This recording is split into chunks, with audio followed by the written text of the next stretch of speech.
Hello? They didn't text it to me yet. Hang on a minute. Hang on a minute. Florida. I'm on a conference.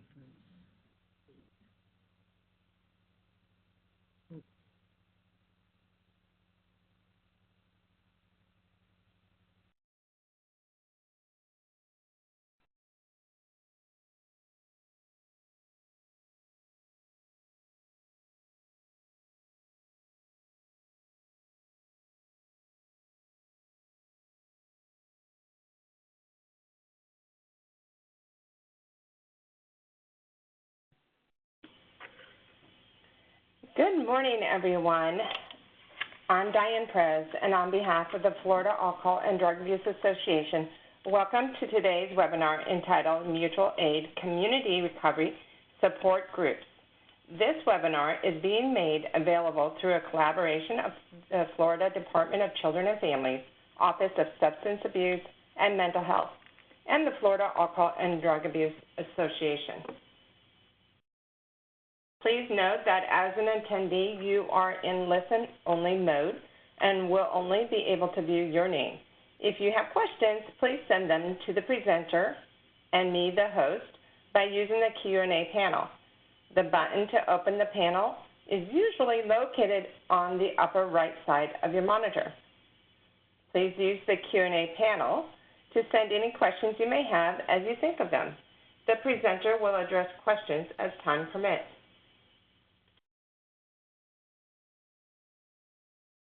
Our audio is broadcast through the internet to your computer.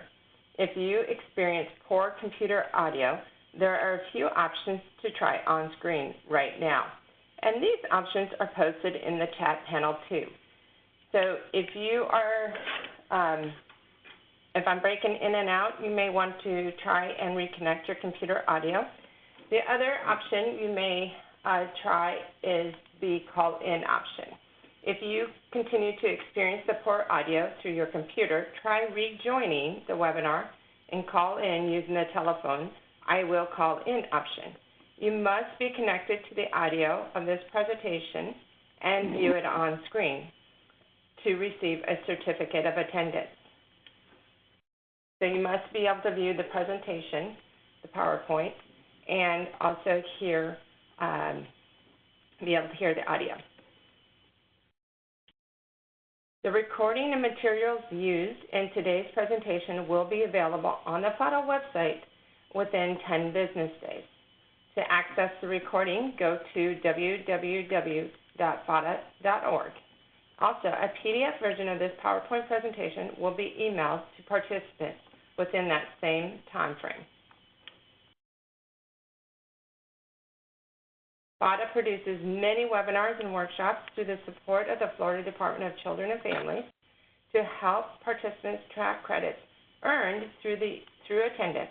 We host an online community that provides a personalized digital journal where participants can maintain statements of credit for webinars and workshops taken through the Florida Alcohol and Drug Abuse Association. At the end of today's webinar, the web browser will direct everyone to an evaluation form on the FADA website.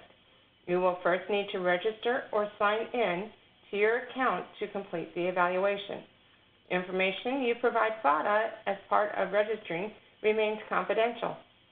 Statements of credit will be posted within 10 business days after the evaluation closes in individual professional development journals for persons completing the evaluation and attending the full webinar. Completing the evaluation is necessary to receive CE credits or to access your statement of credit.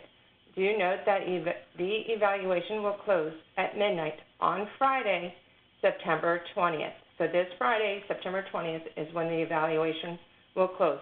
You will not see a statement of credit or a certificate of completion until either next week or the following week. So it may be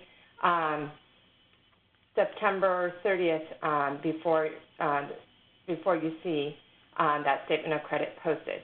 I will be emailing that out and letting you know. So 1 to 2 continuing education credits are available for participating in today's webinar for persons licensed through the Board of Nursing, the Board of Clinical Social Work, Marriage and Family Therapy, and Mental Health Counseling, and for persons credentialed through the Florida Certification Board.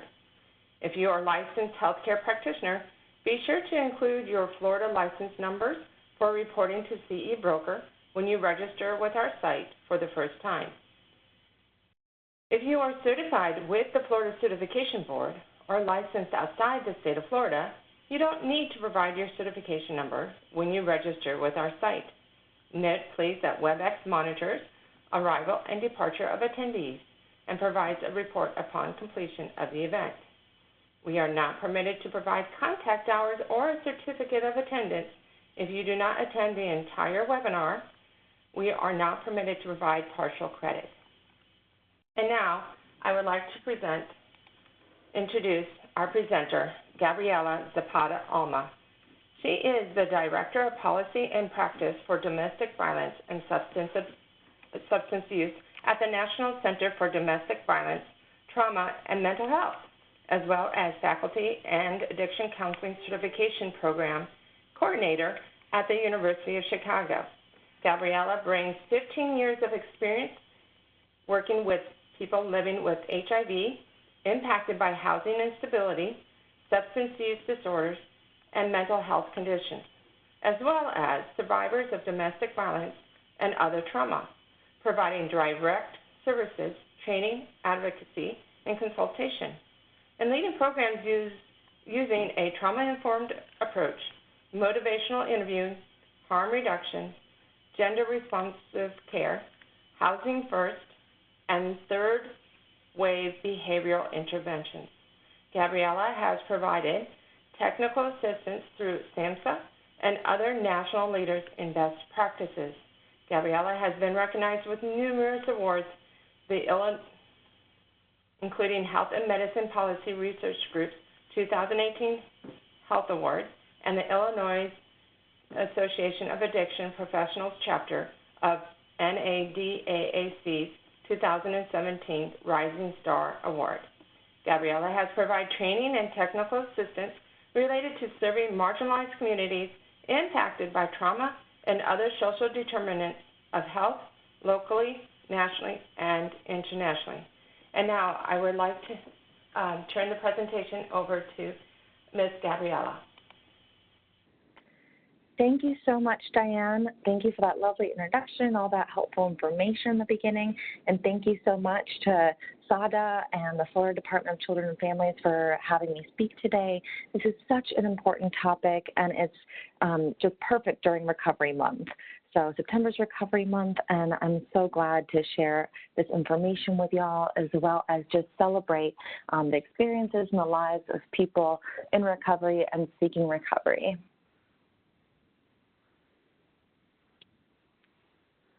So a little bit about our center. We're the National Center on Domestic Violence, Trauma, and Mental Health. We are a PHPSA-funded special issue resource center dedicated to addressing the intersection of domestic violence, trauma, substance use, and mental health. And so we provide training and technical assistance, research and evaluation, and we also analyze and help develop policy as well as raise public awareness. And we know that there's a huge intersection and overlap between domestic violence, mental health, and substance use and trauma. And so I'm very happy to be here today to share this information with you, as well as help understand what are some of the particular needs for survivors of trauma and domestic violence. So our learning objectives for today, we're going to go through and describe different kinds of mutual aid offerings and resources, identify specific strategies for incorporating mutual aid resources within gender-responsive, culturally relevant, and domestic violence and trauma-informed approaches, as well as describe best practices when making referrals to mutual aid resources as a service provider. But first, I wanted to hear from all of you. And so how would you describe mutual aid community recovery support groups? Go ahead and enter your responses in the chat, and then as they come in, I can read some out loud.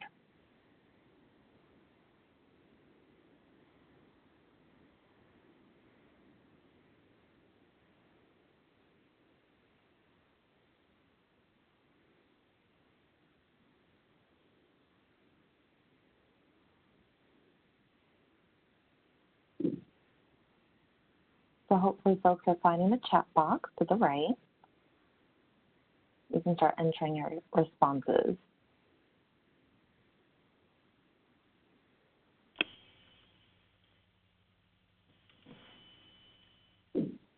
Gabrielle, can you repeat the question, please, for them? Absolutely. So how would you describe mutual aid community recovery support groups?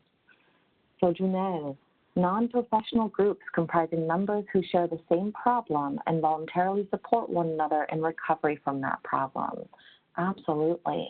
And then Erica, peer educators helping and supporting each other through similar experiences, struggles, and successes, no matter how small. Absolutely, celebrating every positive success as the person defines it for themselves. Thanks so much. So what defines mutual aid? Mutual aid is a recovery-oriented process where peers support one another by sharing experiences, sharing community, coping strategies, and most importantly, sharing hope, while also supporting one another to overcome experiences related to chaotic substance use, shame, and isolation.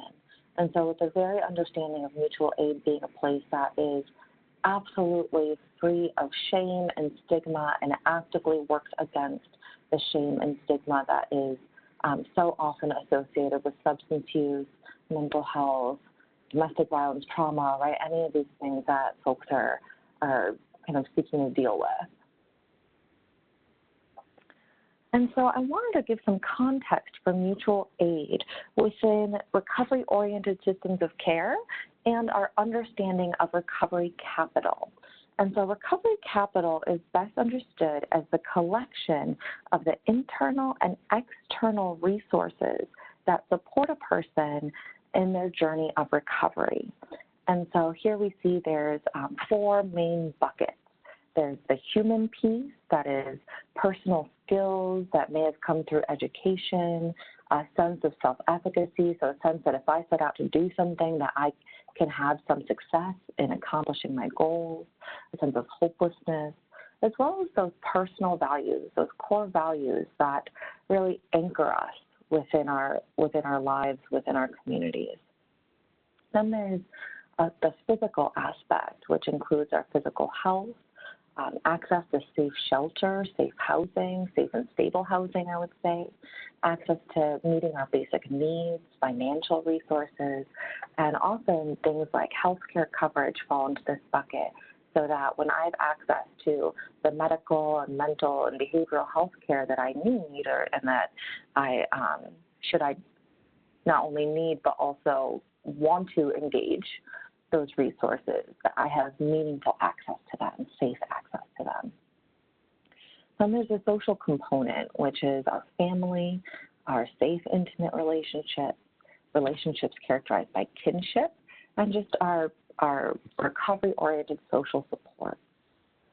And then finally, a greater community, that the community that we exist within is characterized by anti-stigma, so really fighting the stigma associated with substance use and other conditions, that there are recovery role models, that there are people living openly in long-term recovery as they define it, that we can be aware of, that we can look to and see real life breathing examples of that of which we know that recovery is always possible, and that there are peer-led support groups. And that's the piece that we're going to really focus on today. And so I wanted to also offer up a little bit of the data around mutual aid and the role of mutual aid within recovery support services. So there are a lot of barriers to more rigorous research, and that is largely due to the fact that people have to, in order to engage in mutual aid, you need to want to be a part of mutual aid. So people self-select. They themselves independently decide whether or not to go into mutual aid. And so while that's absolutely important and vital for mutual aid to really be a benefit in somebody's life, That also means that we can't have randomized controlled trials and that there's too many variables at play to really have very, very rigorous research around this. So given the research limitations, what we have seen through the research is that there are some general findings that support the effectiveness of mutual aid. Some things that are big takeaways are that it seems that affiliation, so not only attending a group, but actually connecting within a group and forming stable, secure relationships within a group. And that seems to be the core mechanism for experiencing positive outcomes. So that social connection, that trusting connection. And that affiliation is more likely, and people tend to experience better outcomes when they themselves select the group based on their own preferences. And so this really informs us and is very aligned with the recovery-oriented systems of care, where we embrace multiple pathways of recovery and that there is no one-size-fits-all. So something you'll hear time and time again throughout this webinar is that it's not about us ever trying to guide someone towards a particular mutual aid group or even mutual aid in general. It's really about helping to provide the information and helping create access so that people can make their own decisions around what they may or may not find helpful in their path of recovery. Some other pieces to contextualize it within recovery support services is that peer support specialists, recovery coaches, as well as treatment providers and advocates can support engagement in a number of ways. And we'll go through that in more detail later on. And that recovery support services have a wide evidence base and play a very important role in person-centered and comprehensive recovery approaches. And that not only are we seeking to build recovery-oriented systems of care, but recovery-oriented communities. And mutual aid is a core piece of both of those. So now I'm going to ask you to respond in the chat box again. What are some examples that come to mind? So what are some different styles of groups that you've heard of? What are some groups that you're aware of in your community that kind of fall under this umbrella of mutual aid resources?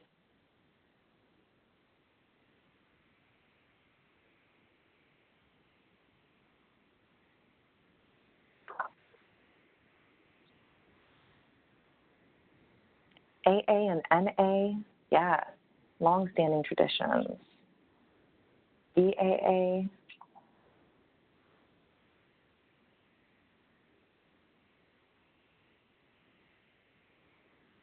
Celebrate Recovery,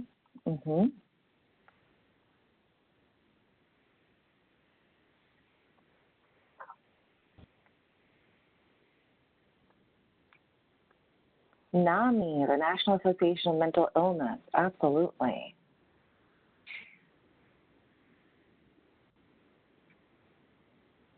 Oh, this is great. Danielle shared with us, my old company had an entire portion of the building dedicated to peer recovery support, all the anonymous groups. That's great. Rational recovery.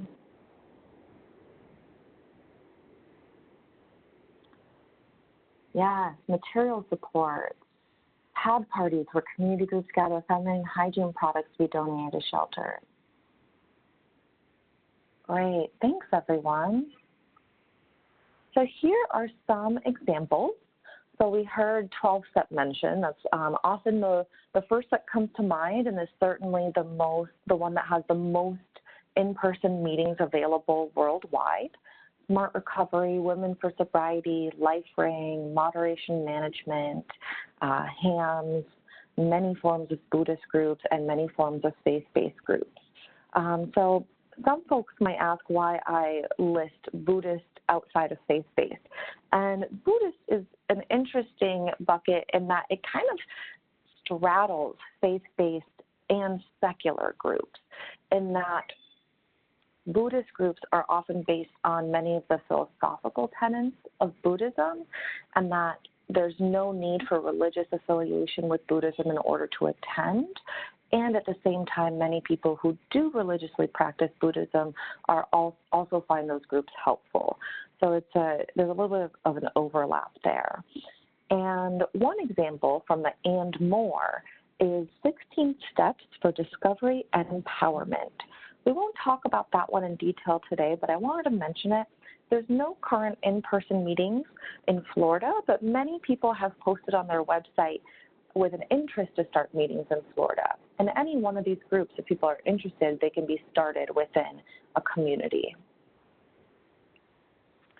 So some things that are common amongst mutual aid. So they're individualized. There's no size that fits all. It's led by personal choice. That there's no place for pressuring or forced by others, including service providers. So it needs to be really person-led, person-defined. And that it's important to have safe and affirming options to choose from, especially for people who may experience increased stigma or bias. And so I've listed some folks that not only experience the stigma that goes along with substance use, but have many added layers of stigma within our society and sometimes even within our communities of services and support. So folks who are accessing medication-assisted treatment may experience increased stigma, and I'll say more a little bit later on about some specialized groups to support folks who are accessing medication-assisted treatment, such as methadone, buprenorphine, naltrexone, etc. Individuals who have experienced trauma and or victimization, women, and particularly women who may be pregnant or parenting, have minor children in their care. There we're really talking about triple stigma, and then adding any pieces around trauma or victimization, there's even a quadruple stigma. Members of LGBTQIA communities, so lesbian, gay, bisexual, transgender, queer, intersex, asexual, and many more identities that fall under this umbrella, as well as racial and ethnic minorities. And so starting out with 12-step programs, like I said, it's the one that is the most pervasive, and because of that, it's the one that we often know the most about. But I want to be sure to cover it and offer some pieces that, in case folks aren't as familiar with it, or there's something new that we pick up, especially in the context of MAT and survivors and other communities who experience increased barriers, safety issues, and stigma. So groups that are based on the 12-step model include groups such as Alcoholics Anonymous, Narcotics Anonymous, etc. Groups are autonomous, so there are some different formats in groups. There are open groups, which are open to members and non-members. I highly recommend for folks who haven't attended a group of a particular tradition to attend an open group before providing referrals, so that we can have a sense of what it is that we're sending folks to, or I shouldn't say sending folks to, what it is that we are providing information about, and be able to answer questions around that resource as people decide whether or not that might be something worth trying in their path of recovery. There are closed groups that are only open to members of AA, NA, etc. So that's kind of a basic differentiation, open versus closed groups. More specifically, there are speaker groups. This is often groups where members tell their stories, what it was like for them, what's happened, what their life is like now. There are step groups where folks will discuss the meaning and ramifications of one of the 12 steps. There are groups that are more discussion groups where a member describes their experience and then leads a discussion on a topic related to recovery. And then there are groups that are more focused on the big book. So a reading of the big book of NA or the NA book, followed by discussion. So one of my favorite, there's a lot of slogans in 12-step, And one of my favorite slogans, well, two of them are "Come as you are" and "Progress, not perfection," right?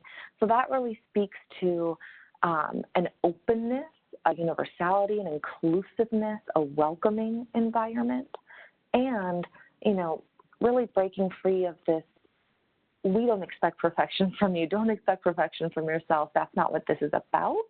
This is about progress. This is about really that incremental success. So some of the defining factors of 12-step. The fellowship includes sharing experiences and supporting one another in a common problem as defined by the group. Common terminology within these groups are alcoholism and addiction. Membership is based solely on a person's desire to stop using alcohol and other drugs. There are no fees or dues for membership, and that's true of all of the groups that we're going to be talking about today. 12-step maintains neutrality, so it doesn't seek to take sides. Its focus really is on achieving and maintaining sobriety and being a support to those who are seeking sobriety. Groups are self-run based on these common principles, and there are 12 steps of recovery as well as 12 traditions and more. So one thing I'll mention is the maintaining neutrality and focus on achieving and maintaining sobriety. So 12 steps is wholly neutral around someone's use of prescribed medication, whether that's psychotropic medication, mental health medication, or it is medication used in addiction treatment such as methadone, buprenorphine, etc. That said, there's certainly individuals who go to attend a 12-step group and can be met with some pretty negative messages around questioning the use of medications and whether or not that really constitutes sobriety. And so something to highlight here is that folks may have that experience, and that experience is not something that is born in 12-step, but is just part of groups are made up by the people who attend them, and we're all human, and we all have our opinions. That said, 12-step is pretty clear on the speaking from our own experience and not speaking to label anyone else's experience, that we can only come to decide for ourselves what our experience is. So that's something to keep in mind. At the same time, sharing that with folks so that if somebody is going to be really disturbed by somebody else questioning their use of methadone, for example, then it may be a even better referral to refer someone to an MAT, to a specifically MAT-focused group. Some other questions that often come up is whether or not someone needs to identify as a, quote, alcoholic or completely stop drinking alcohol in order to attend AA groups and, drugs in relation to NA groups.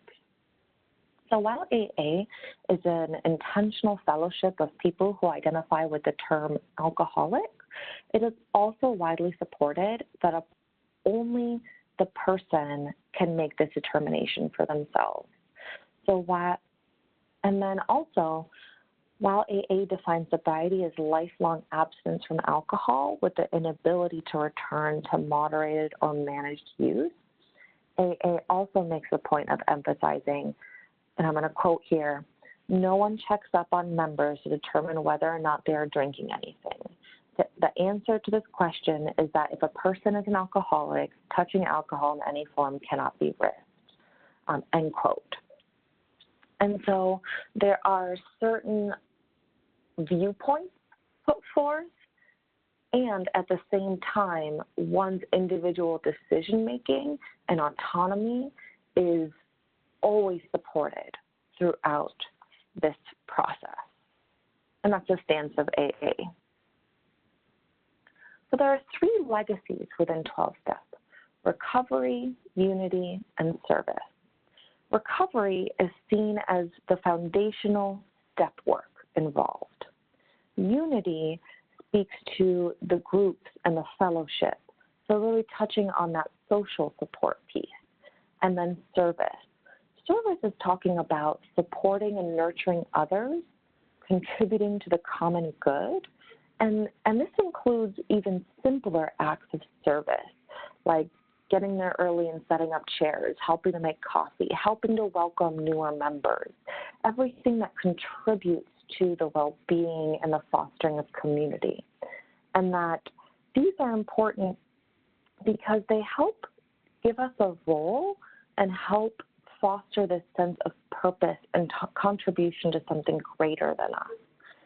That can be especially helpful in that meaning making and in that as we kind of go through that personal redefinition of ourselves and our role within our community on the path of recovery.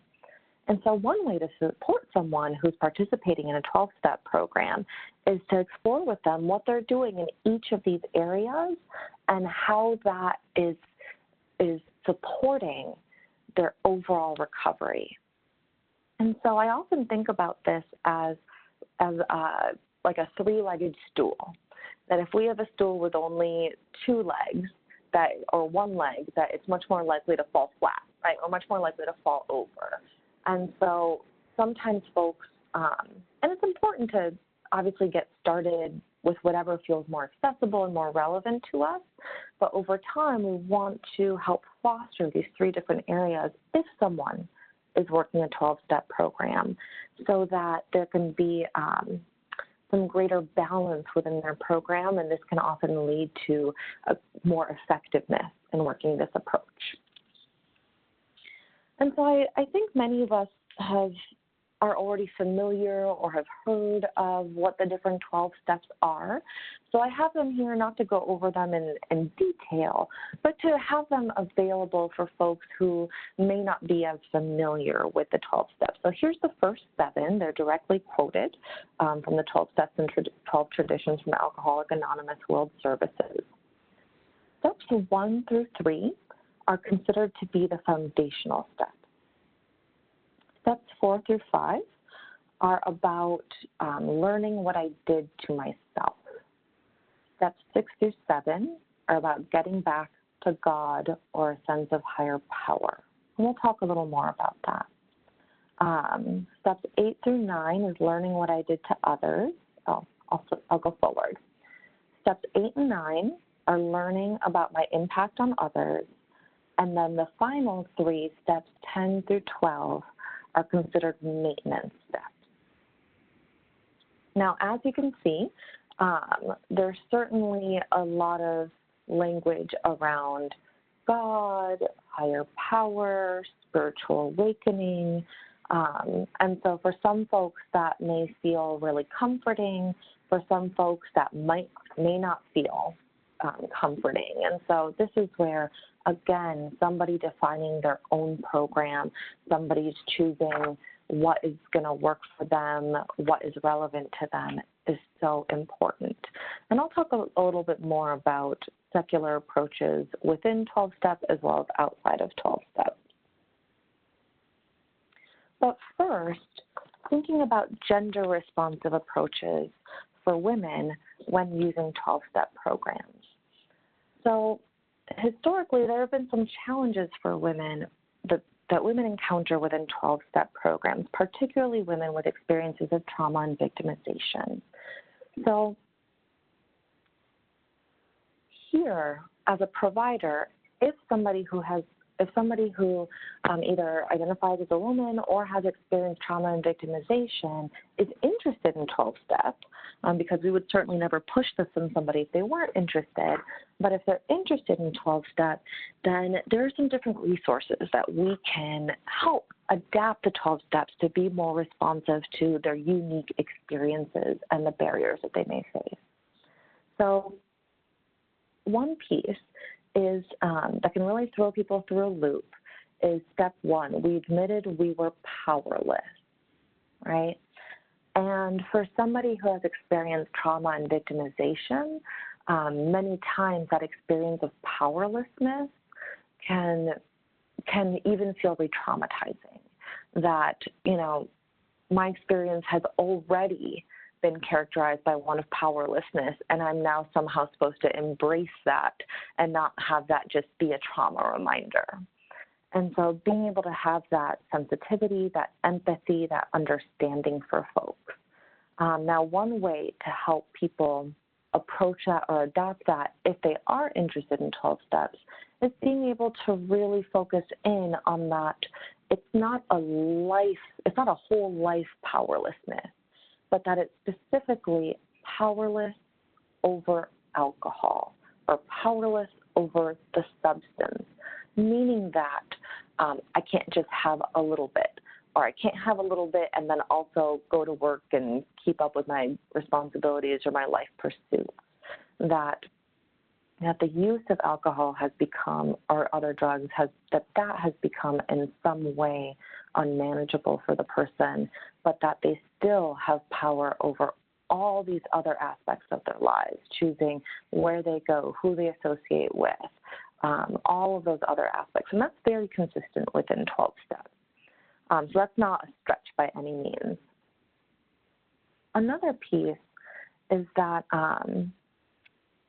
something to keep in mind is that 12-step programs, by and large, are very male-dominated. It's a very male-dominated space in that many meetings tend to have many more men, and that there are many common experiences of women attempting to attend a 12-step group and then having the experience of being kind of hit on or somehow sexually approached when they're there for their recovery. And that, especially for somebody, I mean, that's obnoxious and annoying anyways in our daily lives, that objectification, but especially for someone who's a survivor of trauma and victimization, that can be re-traumatizing. And so something that we can do as a provider is seek out women-only groups, women-focused groups, or hosting our own women-specific community recovery group. And one resource in that is Stephanie Covington's A Woman's Way Through the 12 Steps. And so Stephanie Covington is somebody with lived experience of long-term recovery from alcohol use disorder.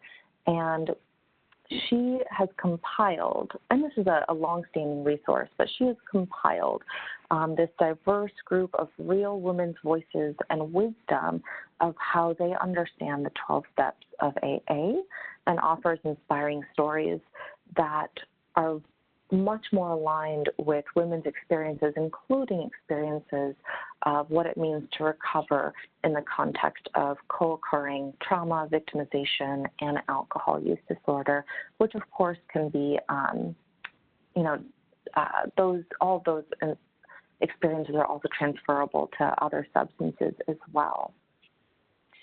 And for women, we know that part of gender-responsive care is also questions around sexuality and relationships as essential, and really addressing that piece around powerlessness within trauma-informed approach. And so this is a resource that helps to do that.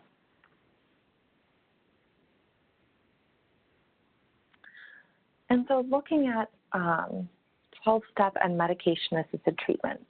So I already mentioned 12-step-based programs are absolutely not opposed to the use of medications to assist in treatment, and yet stigma of MAT is still so pervasive. So of course it shows up in groups because stigma in our society is just so pervasive. And so for folks who may be interested in an MAT-specific group that is also 12-step based, there's Medication Assisted Recovery Anonymous, also known as MARA. And I've included the link here that's specific for Florida, but of course, this is, as you can see, an international resource.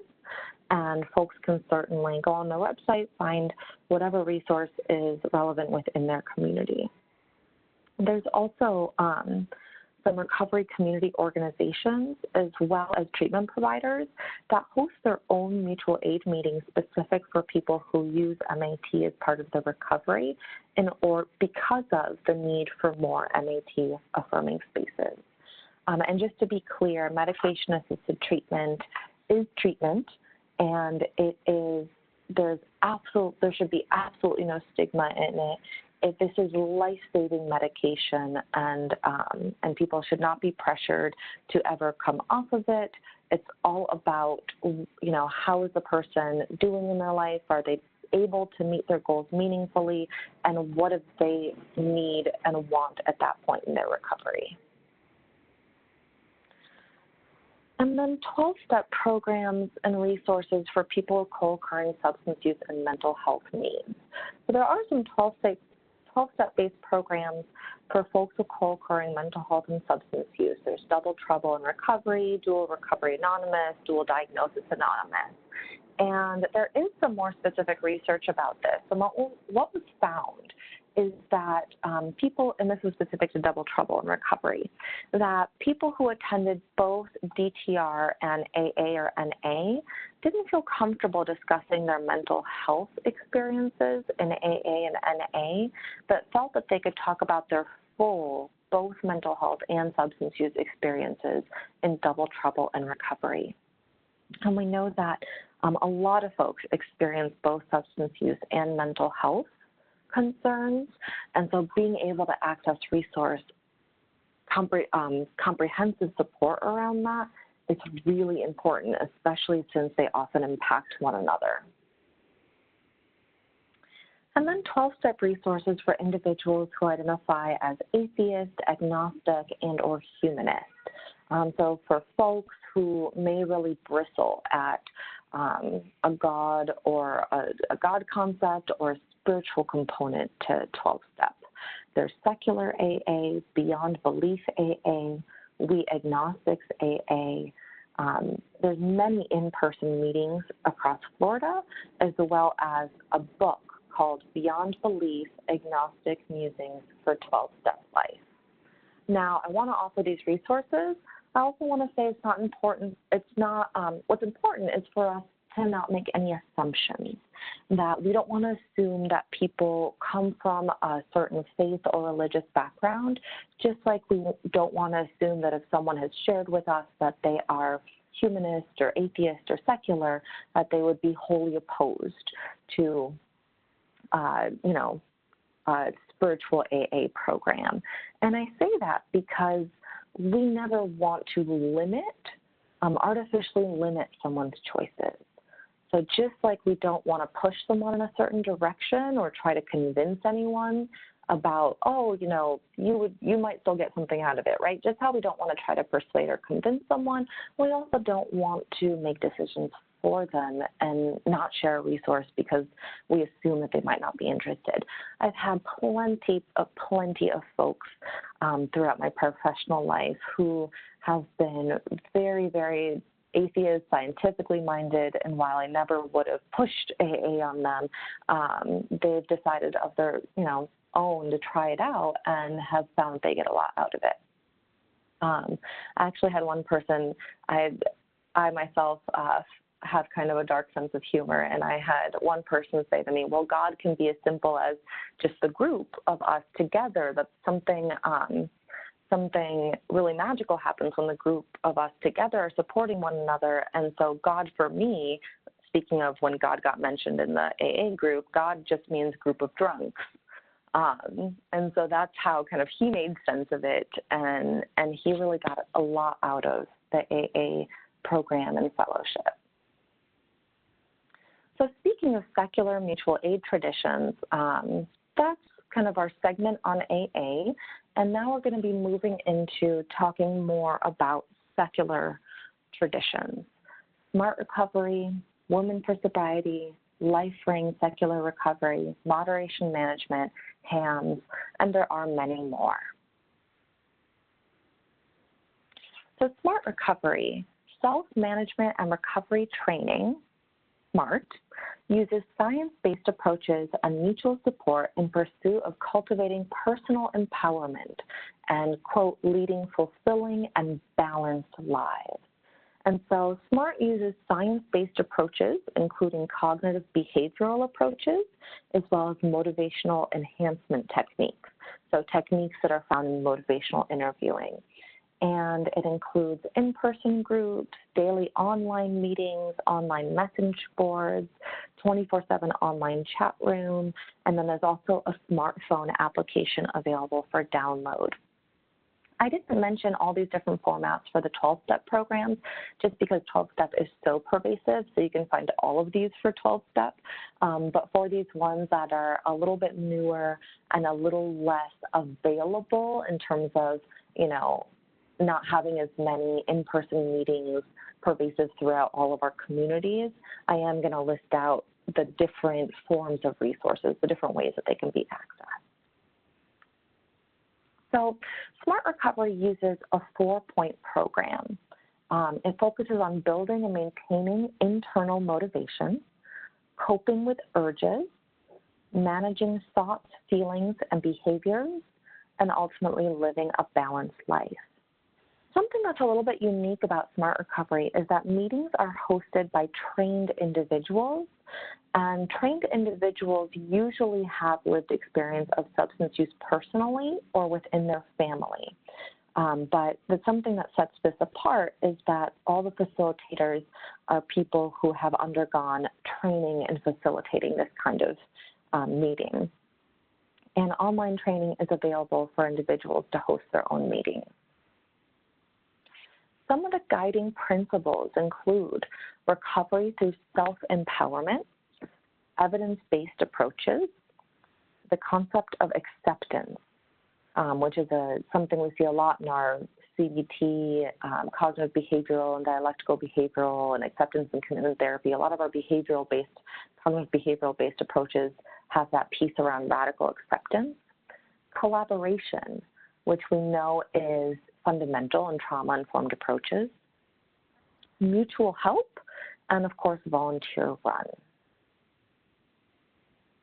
And so because these aren't as pervasive as 12-step, I went ahead and included the map so you can get a sense within Florida where they may be available, and folks calling from other communities, this is all available on their website. So I'll say one more thing about Smart Recovery. Many times our programs may be based on more kind of cognitive behavioral interventions, and so Smart Recovery may feel more familiar for folks in that way.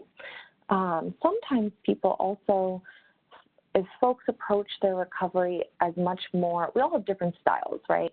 So some of us are more like to kind of intellectualize about our goals, and some of us have more of a felt sense or kind of a spiritual orientation or emotional orientation towards our goals. And it's not about which one is better or which one is more effective. It's just part of the beautiful natural diversity of people. And so sometimes when people have more of that kind of thinker, intellectualizing approach to recovery, they find that Smart Recovery speaks more. It's more understandable, more accessible. It lines up with kind of how they view themselves in their lives. That said, I've also come across plenty of folks who take a more kind of intellectual approach towards their recovery and love going to 12-step because it kind of gets them out of their head in that way and gets them into more of their kind of emotional and spiritual reality. So something to keep in mind, kind of what someone's general style and how might that get balanced by trying out something different, or especially in early recovery, how might they feel more seen and heard and accepted within a style that kind of naturally builds on their strengths and their own ways of viewing themselves. So Women for Sobriety. Women for Sobriety, and here I have a quote, Women for Sobriety is an organization whose purpose is to help all women, so this is trans-inclusive, find their individual path to recovery through discovery of self, gained by sharing experiences, hopes, and encouragement with other women in similar circumstances. We are an abstinence-based self-help program for women facing issues of alcohol or drug addiction. Our New Life program acknowledges the very special needs women have in recovery, the need to nurture feelings of self-value and self-worth, and the desire to discard feelings of guilt, shame, and humiliation. So right here, we can already see how this gender-specific approach really embraces a lot of the principles of trauma-informed care and speaks to some of the particular needs of women of that identity work, that self-exploration, and that self-redefinition in recovery. So Women for Sobriety includes in-person group meetings, daily online meetings, online message board, as well as phone-based support that is run by volunteers and a smartphone application. So some of the core approaches to change, very much strengths-based, so positive reinforcement, cognitive strategies, also in this talked about as positive thinking, letting the body help. And so this is another piece that shows the trauma-informed approach of Women for Sobriety, that we so often store experiences of trauma and victimization in our body. And so through focusing on some body-based strategies, relaxation techniques, meditation, nutrition, physical exercise, that is helping to address and process some of the trauma and hurt stored in our bodies. And then dynamic group involvement. There are 13 acceptance statements, and so I won't go through all of these in detail, but I'll talk, you can look at them here, and then I'll talk about how these statements are used. So these statements aren't necessarily done in any particular order, and the way that they're used is that each morning someone would take a statement, pick one of these statements, and then each morning, taking 15 minutes to go over the 13 acceptance statements and think about each one. And then from there, pick one of these statements and find ways to incorporate it throughout the day. So to really consciously use it and find it as kind of a centering force throughout the day. And then at the end of the day, just before sleeping, review that statement, how you were able to use it throughout the day, what effects it had on you throughout the day, both in your sense of self and in your actions. And so I'll continue to share these as we go through the 13 statements. Now, something that you'll notice is that I'm telling you this is a secular program, and here it is talking about spiritual growth. So let me contextualize that. So in this program, spirituality can be understood as personal growth rather than turning to a divine source or concept of higher power. And so that sense of spirituality of the cultivating of the inner self and cultivating of connection within self and something greater than ourselves, but in our own personal development, not as something that is divine or other than ourselves.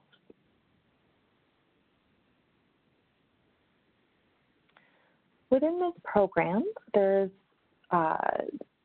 6 levels of recovery that are defined, and then the statements correspond to each of the levels.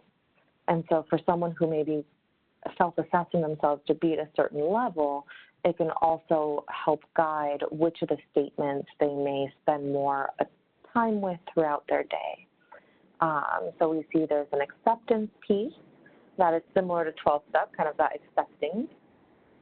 Then moving into discarding the negativity, discarding negative thoughts, putting guilt behind, practicing new ways of viewing and solving problems, creating and practicing a new self-image, using new attitudes to enforce new behavior patterns, improving relationships as a result of our new feelings about self.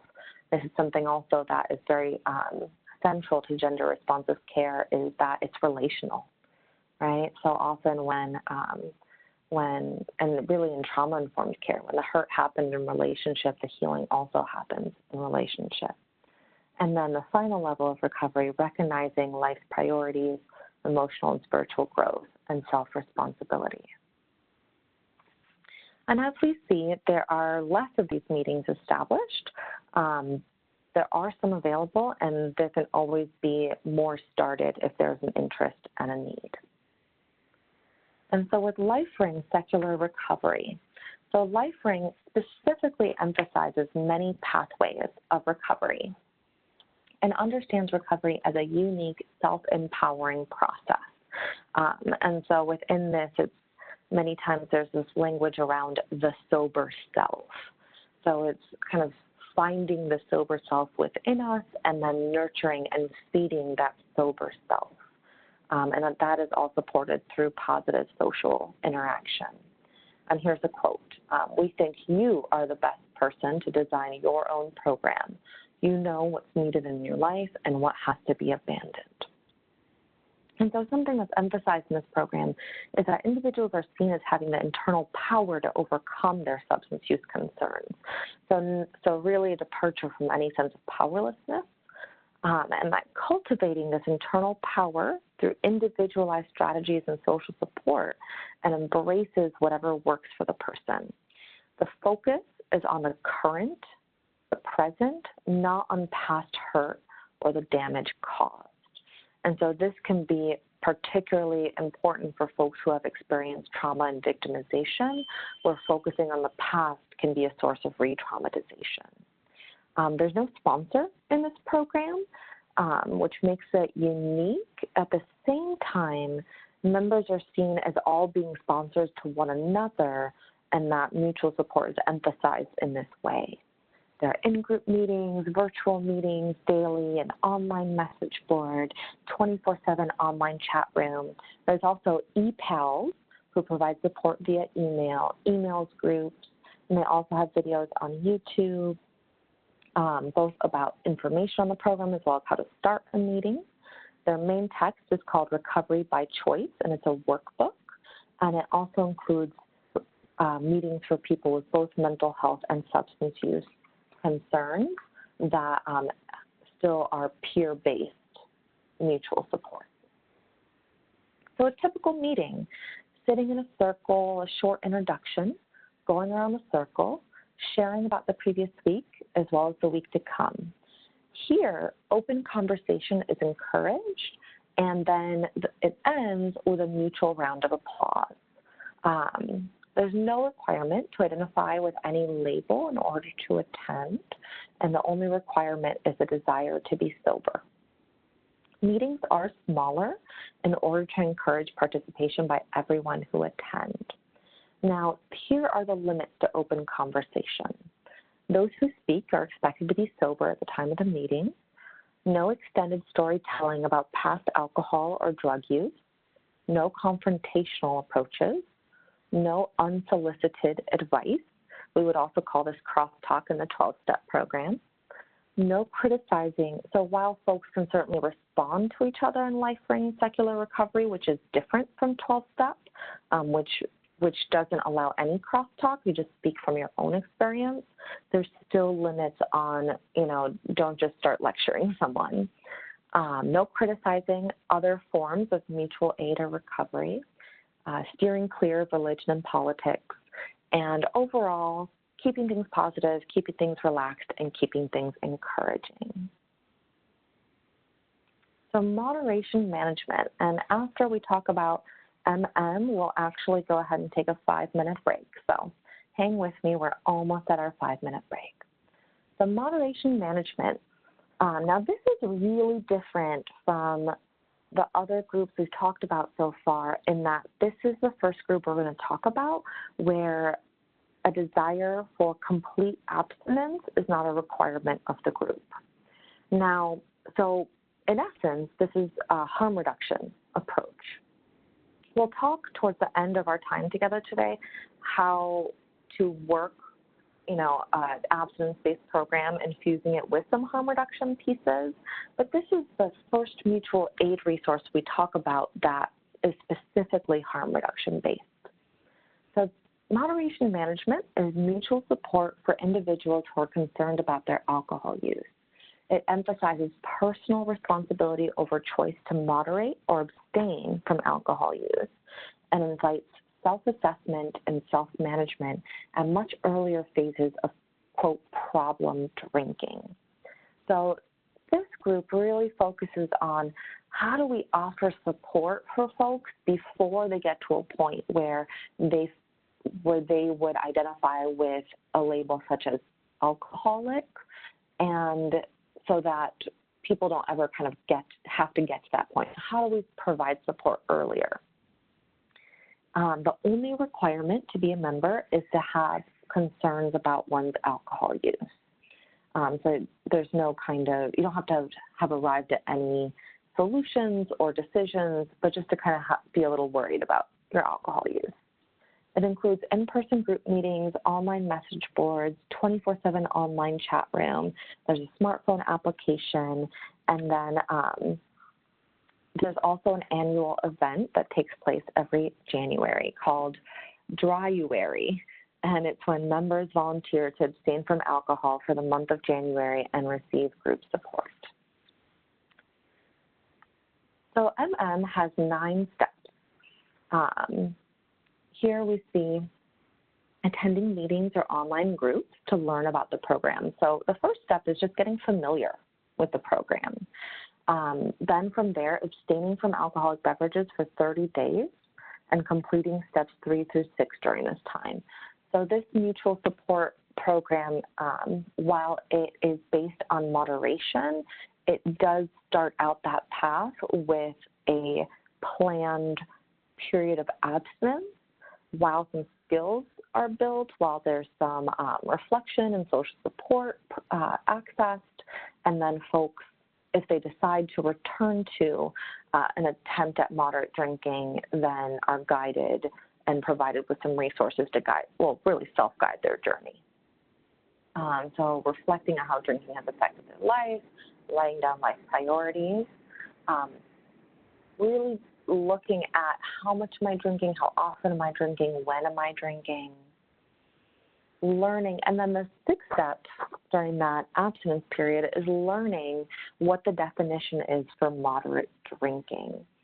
So in MM, moderate drinking is defined as a person who considers an occasional drink to be a small, though enjoyable part of life, but that otherwise has hobbies, interests, and other ways to relax and enjoy life that do not involve alcohol, has friends who are moderate drinkers or non-drinkers, has something to eat before using alcohol, during alcohol, or soon after consuming alcohol, usually does not drink for longer than an hour or 2 on any particular occasion, does not drink faster than 1 drink per half hour.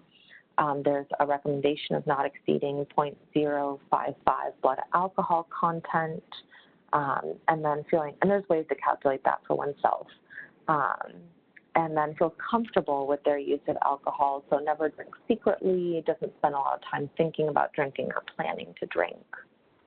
And we see that these guidelines for moderate drinking actually map right onto, they're kind of like the opposite of the criteria for diagnosing an alcohol use disorder. And then you see here step 7 and on are those self-management strategies, setting the drinking limits, starting small steps towards balance and moderation, reviewing that progress, and then continuing to make lifestyle changes. A typical meeting, welcoming facilitator orients to the group. Members check in by describing what kind of alcohol problems brought them to the group, their current plan, and any situations that have made their alcohol use plan challenging. And here, members who have been coming to MM generally start first, so that newcomers have a sense of how to talk through this, what's kind of expected in the sharing, how much, how little, how brief, how concise, all of those things that we figure out as we go along. And then the support and written materials are provided to the newcomers so that people can feel welcomed and have a sense of, what's expected of me as I enter into this new space. The facilitator will share the moderation guidelines, including a 30-day abstinence for newcomers, and then it usually ends with a closing statement, which is usually a reading from an MM-based reading, which is available on their website.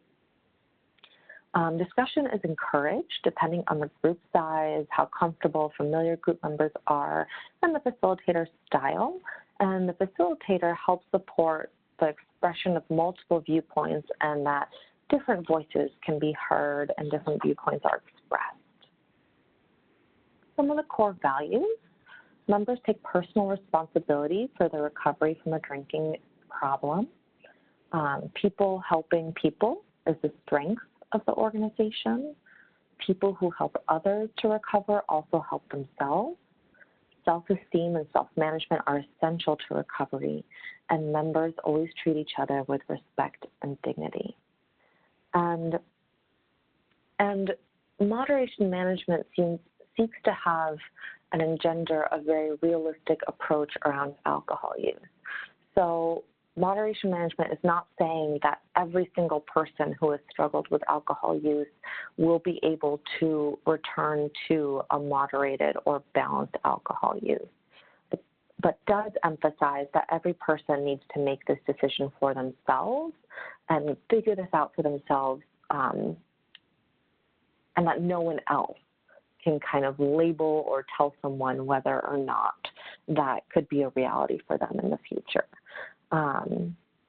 So some of the assumptions, some of the stated assumptions underlying moderation management is that people should not be forced to change in ways that they do not choose willingly, that problem drinkers should be offered a choice of behavioral change goals, that there needs to be kind of a spectrum of choices for people, that harmful drinking habits should be addressed at a very early stage before problems become severe, and that problem drinkers can make informed choices about moderation or abstinence goals based on educational information and experiences at self-help groups. So that people need more options, more information, and for their decision-making to be supported, people do not need to be told what to do. And this really aligns with recovery-oriented systems of care, as well as advocacy approaches for survivors of domestic violence and sexual violence. So we've arrived at our 5-minute break. If folks can come back in 5 minutes, so I have just 7 minutes past the hour. If we can come back at a little bit after 10 after, so about 12 after. Thanks so much, everyone.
All right, welcome back, everyone. We're going to go ahead and get started again. So now we're going to talk about Harm Reduction, Abstinence, and Moderation Support Network, also known as HAMS. And so HAMS emphasizes informed decision-making around alcohol use, self-empowerment, and self-management while supporting every positive change. And so one of their slogans is HAMS, where better is better.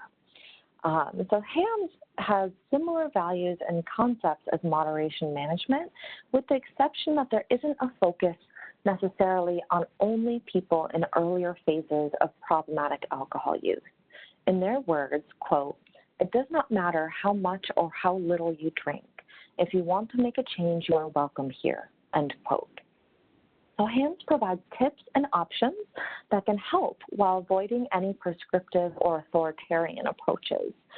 HAMS can sometimes be a better fit for people who are likely to reject any sense of being labeled, as well as those who enjoy some levity, some tongue-in-cheek humor as part of their recovery path. So as you can see here in the image shown, that is the portal into their online support, and there's like a hamster on a little miniature computer. So folks who enjoy kind of a sense of humor in their mutual aid recovery can really find connection within HAMS many times. So includes, so I'll actually go to this next one, the 17 elements of HAMS. And these 17 elements can be done in any order and are also optional. So there's no requirement to do them all. People can pick and choose whatever's personally relevant and helpful. Their website has worksheets, sample materials, exercises, tip sheets, and a whole lot of videos talking about each of the elements. I'll flip forward to the next slide so you can start seeing some of these elements as well. You can see here another picture taken from the HAMS website. You can see some of the levity and humor I was talking about. And HAMS includes daily online meetings, online message boards, 24/7 online chat room, email groups, Facebook group, podcasts, videos on YouTube as well as our website, different kinds of online resources that walk through each of the elements and provide a lot of examples of how to use them.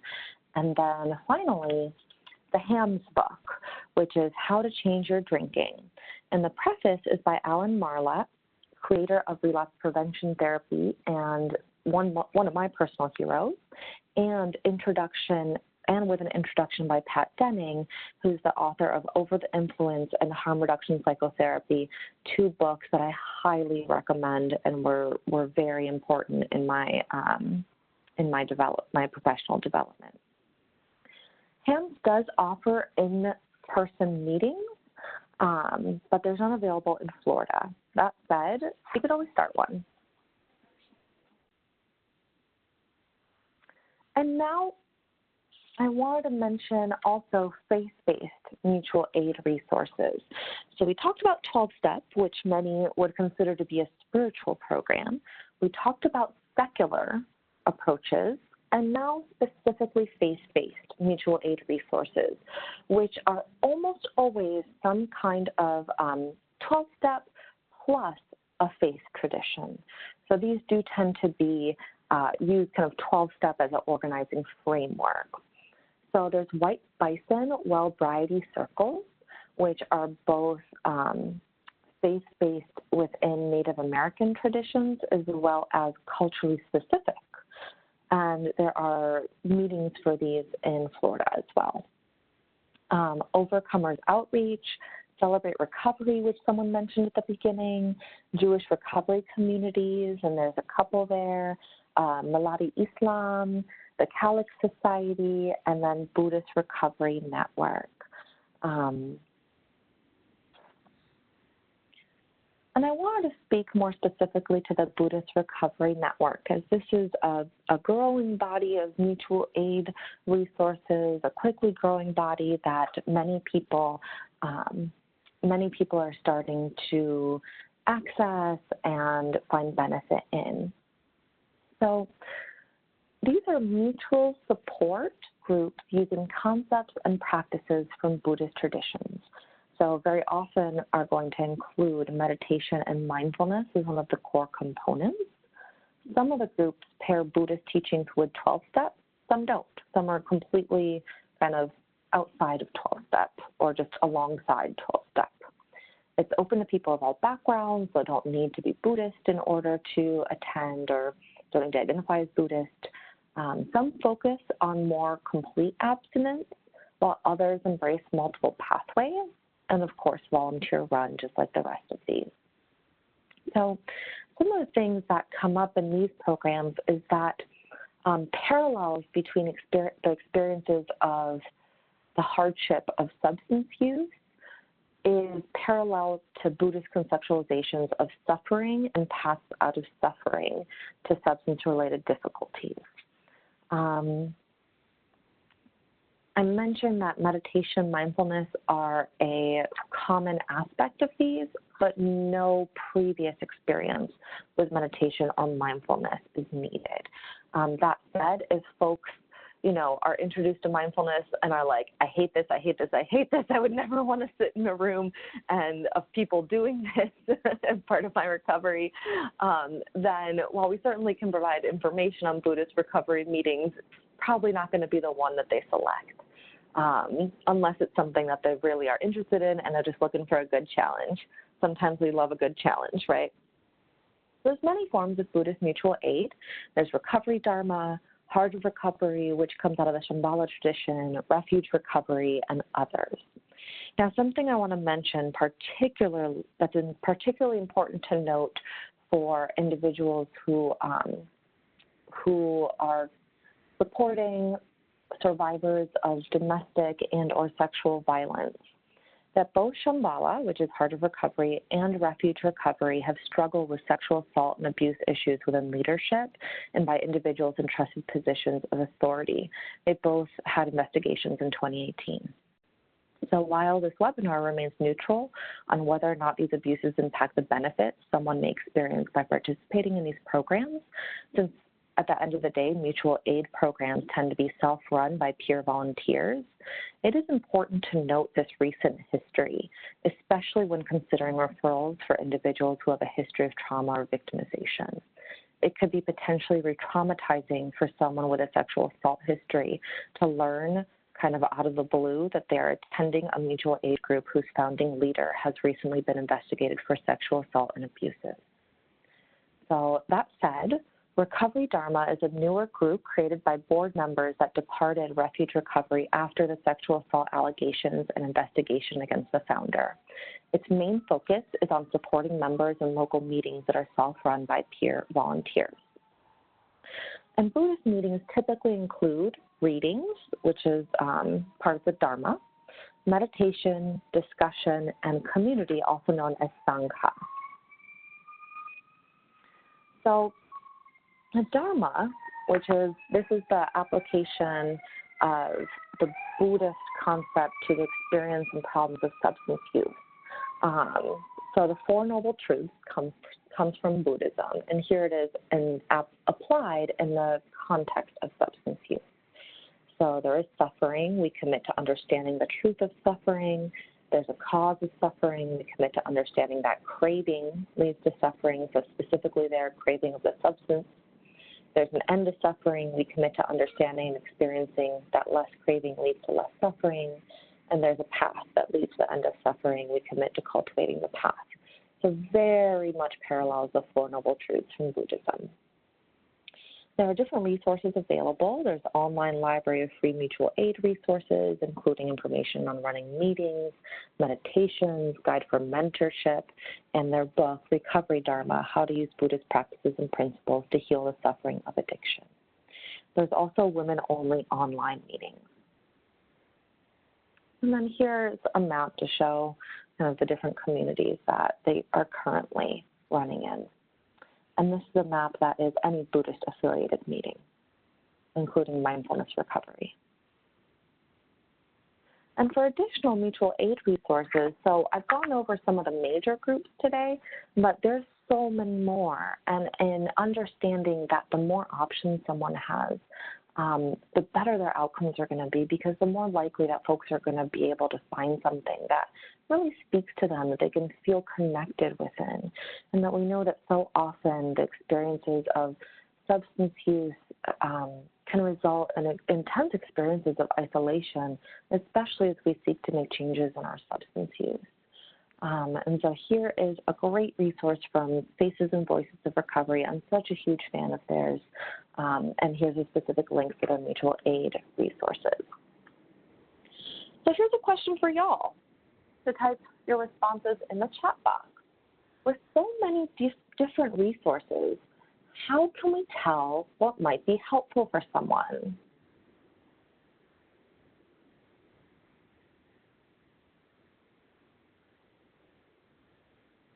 So how do we know, right? There's all these different resources.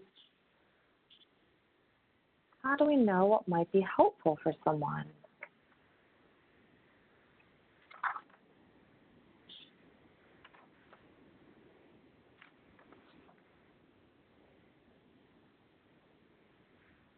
Well,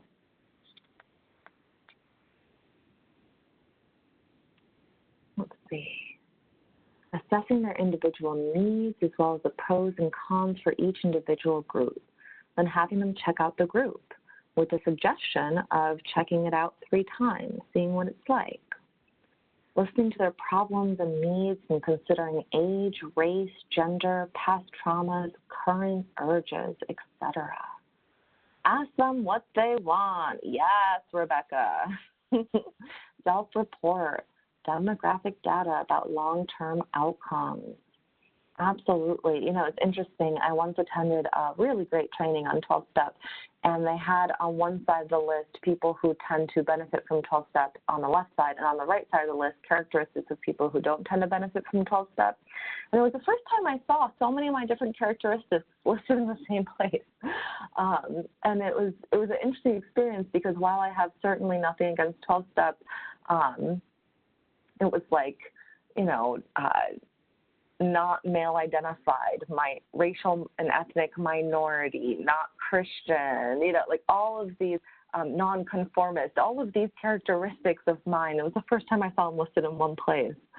When I make home visits, I observe all wall hangings that reflect their beliefs and attitudes. Absolutely, Ron. I also did home visits for many, many years.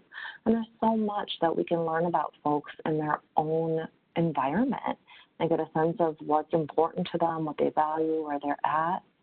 Being unbiased towards the person's issues. Absolutely. Thanks, folks. So, some general trends.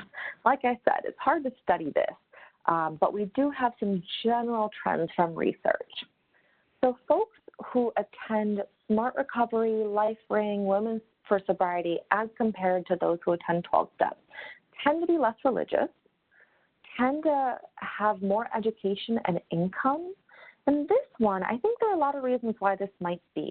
And it may be as simple as people with more education and income may have more access to information about lesser known resources than others who may not have that same access. So here I see this more as a question of access than it is about affiliation potentially. Women for Sobriety and LifeRing, people with lower severity of substance use disorders and mental health conditions tended to go towards these. We don't know why, but we found that that's been found as a general trend. And then Smart Recovery and Life Recovery were people who were less likely to pursue a complete abstinence goal and had more varied and flexible recovery goals. Oh, you know, there's one more comment that came in after I switched slides, and it's really important, so I want to share it. So kind of going back to how can we tell it might be helpful, that Linda shared, it's important to attend at least one meeting before recommending in order so that we can be aware of what we're referring to, especially for women and women of different cultures. It's so true. So in general, this study here that I'm citing found that those who attend the alternatives to 12 steps, so the non-12-step meetings, tended to attend fewer in-person meetings, but showed the same activity involvement and higher levels of satisfaction and higher levels of feeling connected within the group than those who attended 12-step within this study. And that was a study that contained 651 people. Here's another study that I also found really important, highlighting the piece around belief, so that people were more likely to participate in mutual aid and experience better recovery outcomes when their primary group, so people may go to more than one mutual aid group, of course, but when their primary group really matched their religious and faith beliefs.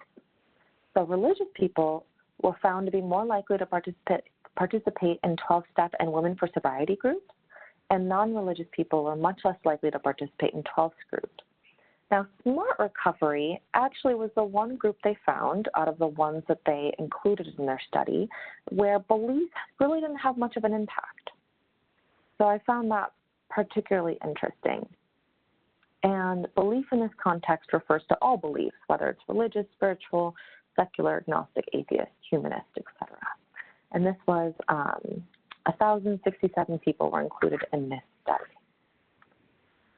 So we've talked a little bit as we go along around best practices in referring to mutual aid groups, but now we're going to unpack it a little more intentionally. So good indications that someone may be interested in and benefit from a referral. First of all, that they want to go. So that's kind of clear, right?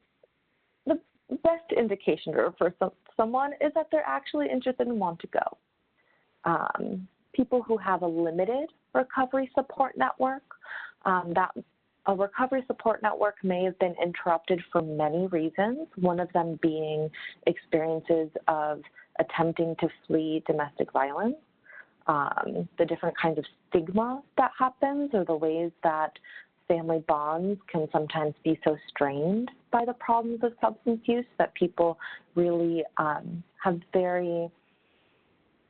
those ties of support that we all need have gotten eroded in their lives. So folks who have limited recovery support network. People who like the idea of peer support, either in addition to kind of the formal services that they're accessing, or maybe even instead of formal support services. There's a whole lot of folks who benefit from mutual aid community recovery groups who don't benefit from treatment or aren't interested in treatment, and that's absolutely fine. That's part of the multiple pathways of recovery. We know that the vast majority of folks recover without ever meeting a formal treatment provider. And folks who are in preparation, action, or maintenance stages of change in regards to their stage of change for their substance use. So if someone's preparing to make changes to their substance use, or making changes or maintaining changes, tend to be better indications to refer. Someone who really has no interest in changing anything about their substance use, we may want to give them a referral, but that's not going to be very effective for them. If anything, it's going to come off as a judgment and close down conversation.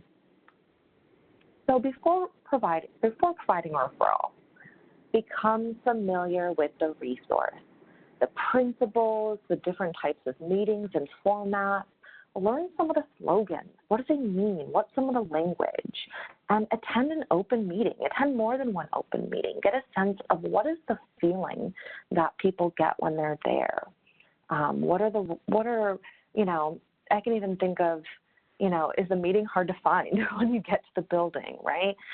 Did you get there and it was a 30-person meeting, or was it a 2-person meeting? All of these things are important so that we can help prepare someone for that experience, especially for folks who experience multiple forms of stigma and discrimination, who have experiences of past trauma, victimization, who may have a high risk of re-traumatization.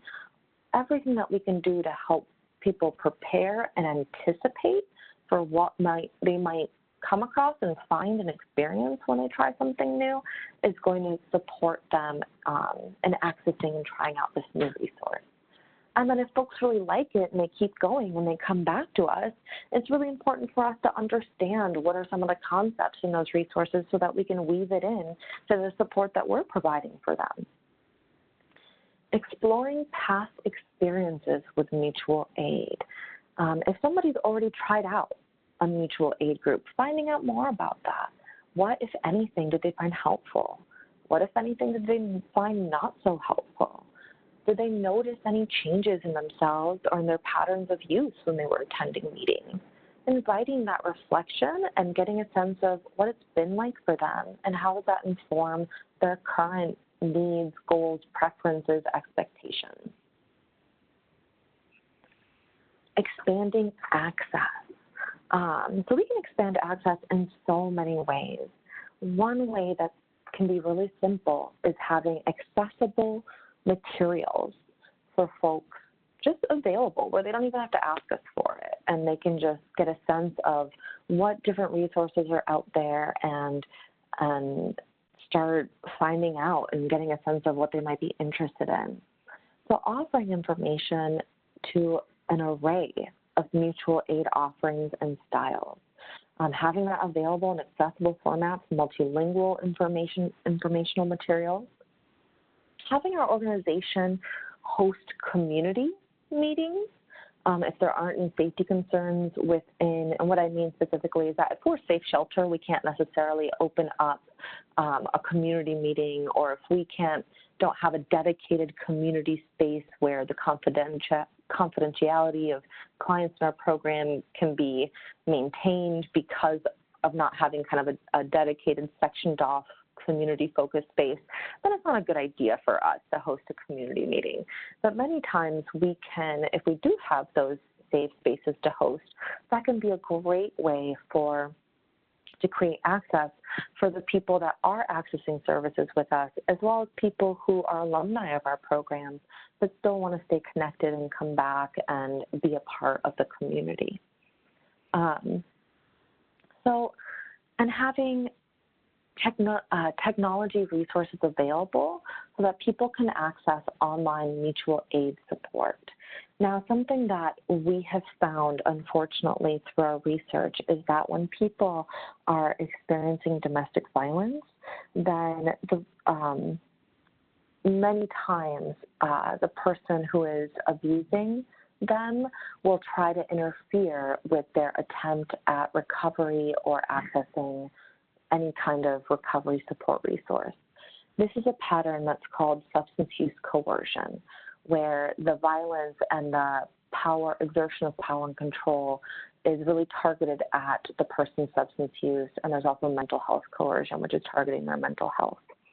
And so sometimes it may not be safe for someone to access an online mutual aid resource using their own smartphone or whatever technology that personal technology they have access to. And so it can be really important for us to create access within our settings to those computers, iPads, smart technologies, those kinds of things, so that if people want to and are able to, that if people want to access online mutual aid support, they're able to do that in a way that maintains their safety.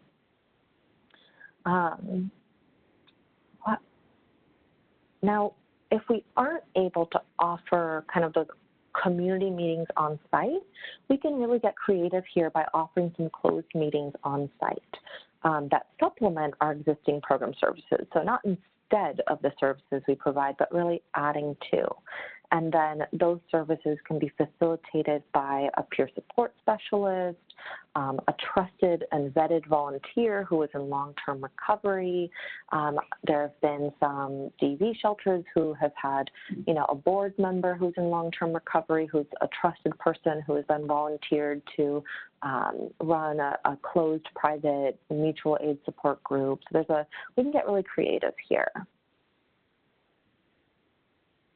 So helping folks prepare for the first meeting, describing a typical meeting, what can be expected, what are some things they might be asked to do, how would they feel about participating, Like if they walk in and a bunch of people greet them and then, ask them to read a section of something, how would they feel, right? Helping them anticipate what their reactions might be.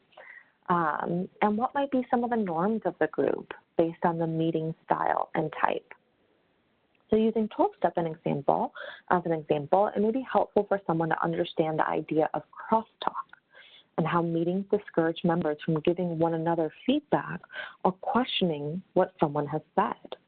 Instead, members are encouraged to speak from their own experience to the group and accept what others share as their personal truth. And then supporting meeting access, helping to troubleshoot barriers. We know that people who have, there are all kinds of barriers that come up for folks, right? That folks in rural areas may have to travel much farther distances, that for people who have children in their care, that we need to really help them troubleshoot what are some child care pieces, are there meetings available where there may be some kind of child care provided, how can we mobilize their social support network to support them with their child care needs as they attend some meetings. Are virtual meetings a better option if and when they're not able to attend in-person meetings, of course, assuming that there's a desire for an in-person meeting. Different kinds of barriers around scheduling. I remember working with somebody who had, when he was starting a new job, and it was a third shift job, we had to sit down and really look at, okay, does it make sense to go before you start your shift? Does it make sense to go right up when you get out of work? What's more realistic? What works with your schedule? And he found that what was going to be best was actually going from work directly to the meeting that started,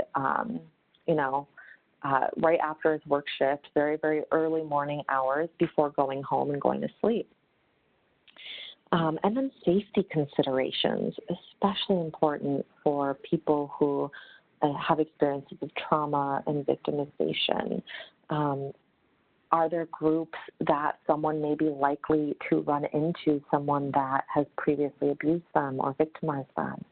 Are there groups that, present some kind of stalking concern? What are some things that we can do, and how can we safety plan around those needs? And then some may need support in attending the first meeting or the first meetings.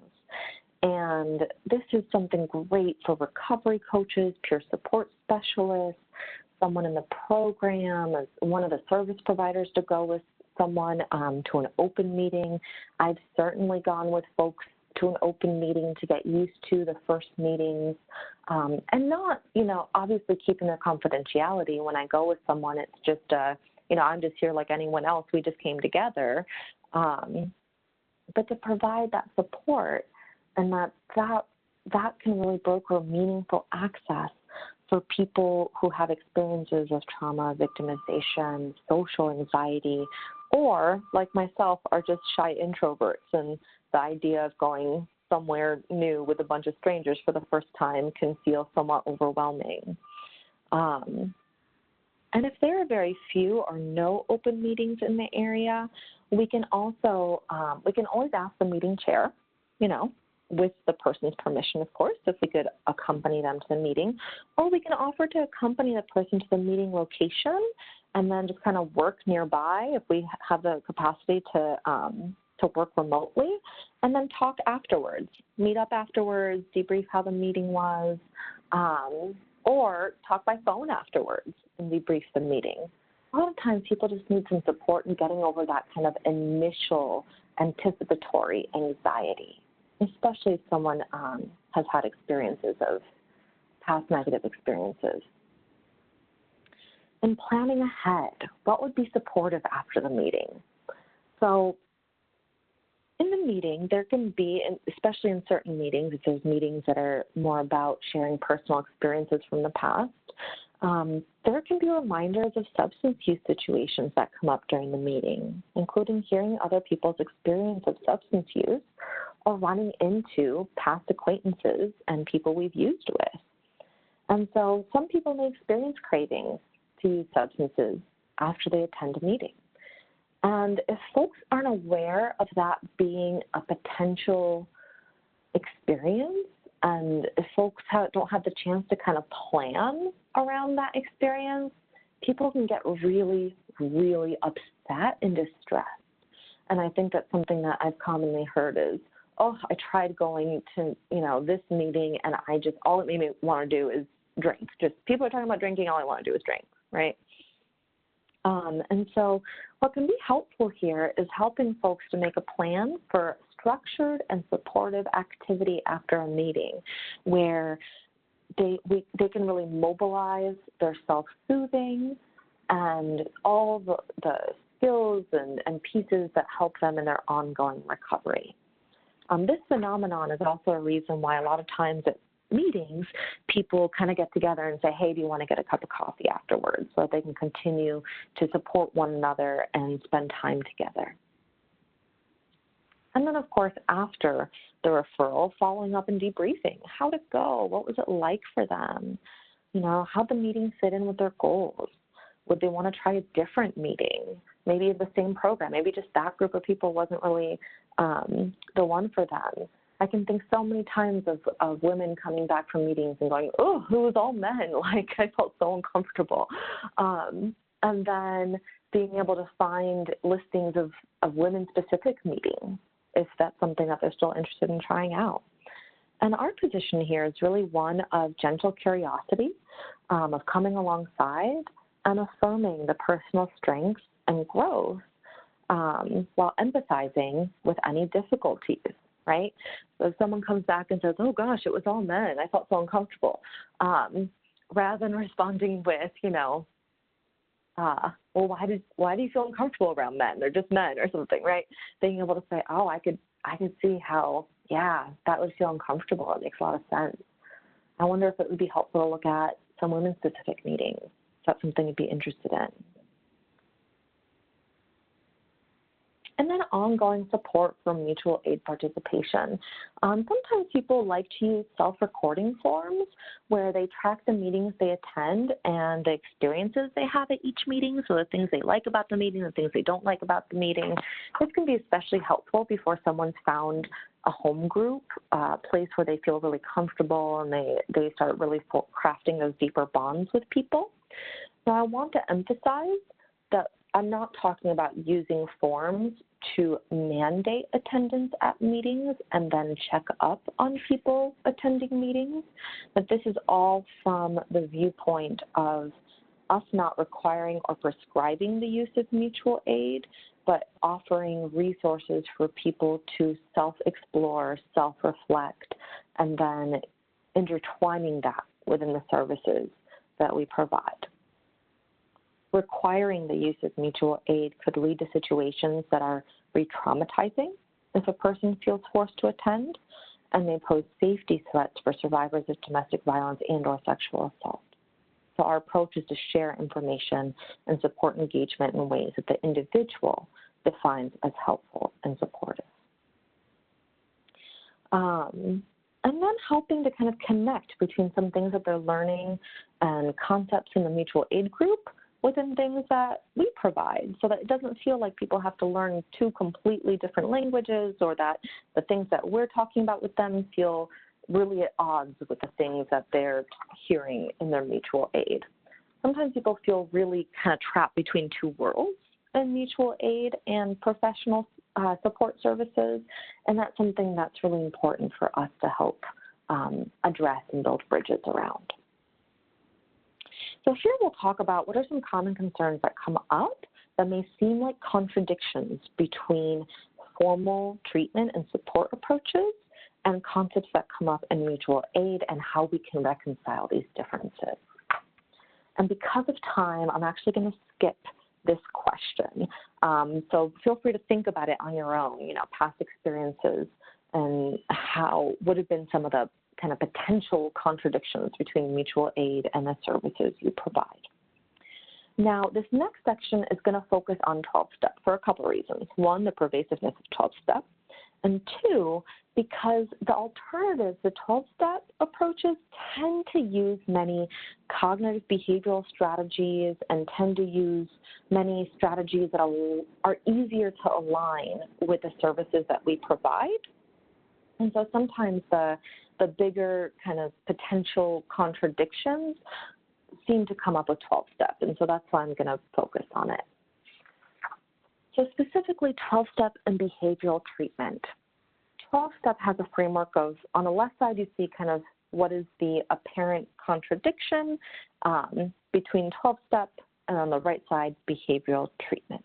So one either has a disease of addiction or does not, whereas in treatment we talk about there being substance use, which is different from a substance use disorder, and that we understand substance use disorders along a spectrum. But some points of, so here we're just seeing, right, that, so for example, solution is a lifelong abstinence through working a 12-step program, whereas in behavioral treatment, the treatment goals and methods are going to vary, and that, moderation is possible for some. So building bridges, looking at skills, thoughts, feelings, and social. So 12-step and behavioral treatment actually have many common goals, some common methods, and here are the places where we can help build some of those bridges. So they both emphasize avoiding what we call risky situations, avoiding substance use situations and environments, developing interests and activities that are not compatible with use. So we talk about moving towards bringing more non-use things into our life, developing skills to use in situations where substances are present, so having both coping skills as well as assertiveness skills, how to respond to a recurrence in substance use, that a recurrence of substance use is not seen as a failure. And here, a slogan that's helpful from 12-step is behaving our way into new ways of thinking. And then here's some different 12-step-based strategies that are very, very applicable within behavioral treatment. So using the 24-hour plan, a day at a time, changing up old routines, phoning a friend, getting plenty of rest, etc. So in the cognitive arena, or soft, both emphasize the importance of planning out goals using small steps and recognizing gradual change, having a long-term perspective on use, and incorporating an awareness of the unwanted consequences associated with use. During 12-step, it's called playing the tape forward. And that the person is not at fault for having developed a substance use disorder, while also recognizing their responsibility for addressing that disorder. And then the domain of feelings. Both recognize that negative feelings are a common experience for people who are making changes to their substance use, and that negative feelings don't have to become a reason to use. So here we often talk about HALT, right? That if we're feeling a craving, we can stop with HALT and check in, the HALT, H-A-L-T, and check in, and are we hungry? Are we angry? Are we lonely? Are we tired? So really, is there some other need that is showing up as a craving for us, right? Is there some other piece of us that is actually needing some self-nurturing and self-care? And then social, of course. That social support is considered vital in both 12-step and cognitive behavioral interventions. So behavioral approaches seek to support positive relationships through building on existing strengths within social connections and nurturing interpersonal skills. And all mutual aid approaches are rooted in the power of peer support and seek to help a person grow their recovery-oriented social support network. And of course, keeping in mind for survivors, what are the safety needs while attending an anonymous group, right? And the concept of powerlessness. And so here we talked about this a little bit. So the personal powerlessness is over the substance and other people, places, and things, but not a sense of one's own powerlessness over oneself or one's action. Behavioral approaches emphasize personal control, but also stress the lack of control that we have over others. We can't control others' behavior. And trauma-informed approaches emphasize that a survivor is never at fault for abuse or victimization and does not have control over another person's behavior, while also focusing on their personal strengths, resilience, and self-determination. So here's a resource specifically to adapting 12 steps for survivors of domestic violence and sexual assault. And so it's Real Tools by Patty Bland and Debbie Edmond. Patty Bland was here at our center for many, many years and passed away. We miss her dearly. And so this gives some really concrete application of how we can, if a survivor of DVSA chooses to engage 12 steps, how we can help them interpret and work and adapt the 12 steps in a way that is affirming and life-giving given their experiences of trauma and victimization, and really actively reducing the risk of re-traumatization. And then 12-step facilitation, which is an evidence-based treatment that is a much more formal and manualized way of incorporating 12-step into behavioral, or I should say substance use treatment. So 12-step will be the first to say, we are not treatment, we are mutual support. So using 12-step by itself in a substance use treatment program is considered a misapplication of 12-step because 12-step is not treatment. That said, 12-step facilitation is a manualized intervention and it is evidence supported.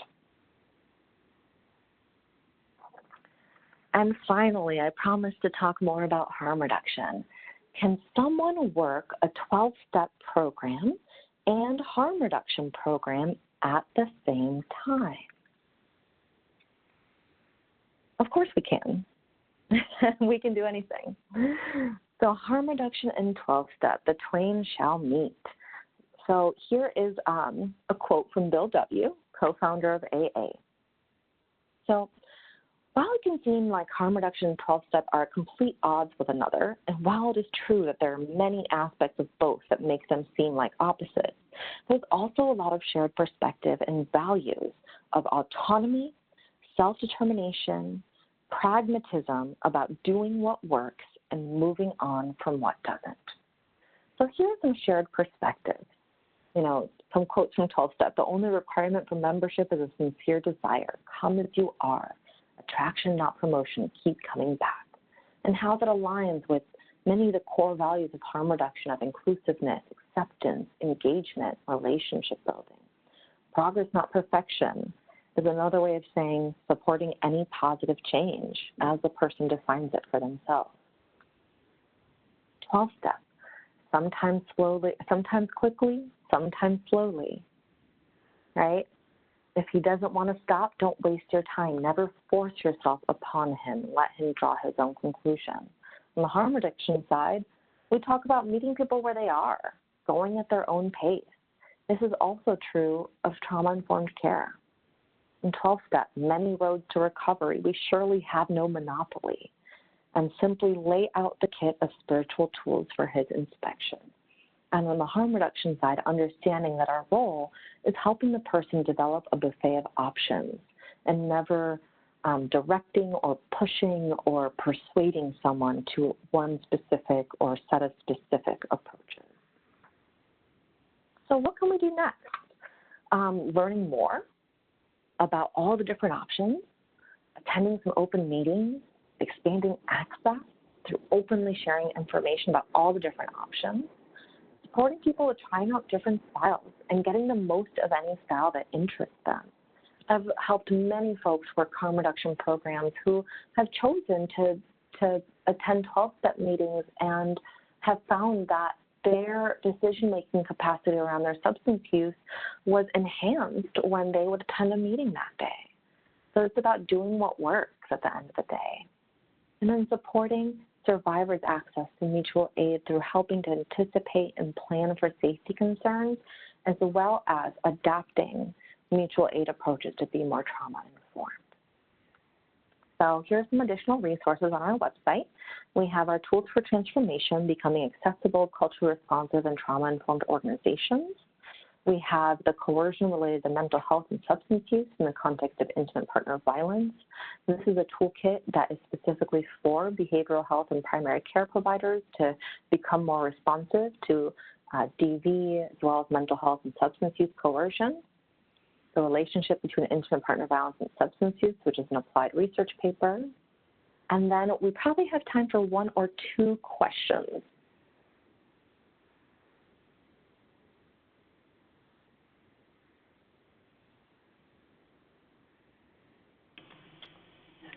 One of the questions is, what step did you say is an evidence-based approach? Oh, yeah. So the 12-step facilitation is a manualized evidence-based approach. It was compared to a brief cognitive behavioral therapy and a motivational enhancement therapy, and it was found to have comparable outcomes to those two other ones. Something to keep in mind with 12-step facilitation is that it's only going to work if the person is interested in 12-step. So if they're not interested in 12-step, 12-step facilitation is going to work. And it only works that the counselor needs to have a real working knowledge of 12-step. And so if the counselor either is unaware of 12-step or has some negative feelings about 12-step, then it's not going to be effective.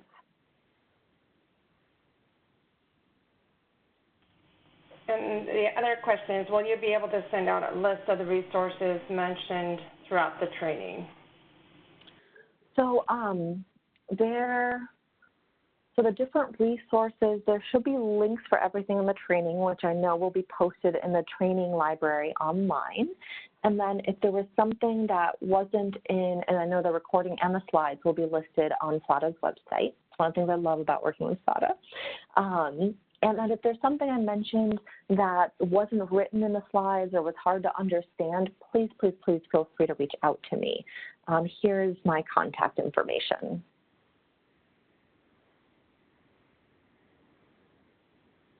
Well, thank you so much, everyone. This has been a great morning. Thanks for spending it with me, and happy Recovery Month. Thanks for all you do.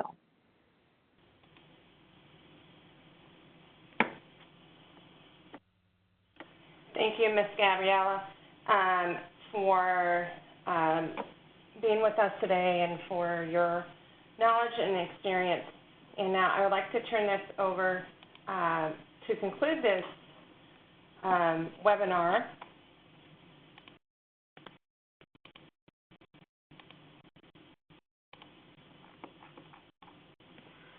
Your browser will take you to an evaluation on FADA's new website. If you want to receive CE credits or a statement of credits for this event, please complete the evaluation. If you do not get the evaluation, please contact me at dperez@fada.org. You will be prompted to register or sign in to complete the evaluation. You can register as a visitor at no cost. For CEs to be reported to CE broker for Florida licensed healthcare practitioners, you must provide an accurate Florida Department of Health license prefix and number the first time you register. After you register or sign in, you'll be directed onward to the evaluation. You may consider using the same email address when you register for webinars through our WebEx link and when you set up your profile in FADA's system. This helps connect your attendance and your profile. You will get a second opportunity to complete the evaluation through an email. The sender will be Messenger at WebEx. Please check your spam or your junk email box. The evaluation will close at midnight on Friday, September 20th. We do not email statements of credit.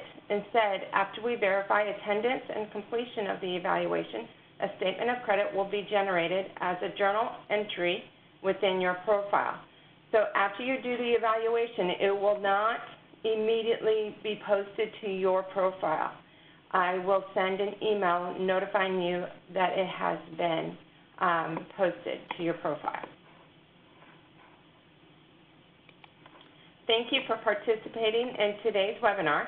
We'd also like to recognize and thank especially the Florida Department of Children and Families Office of Substance Abuse and Mental Health for funding today's education.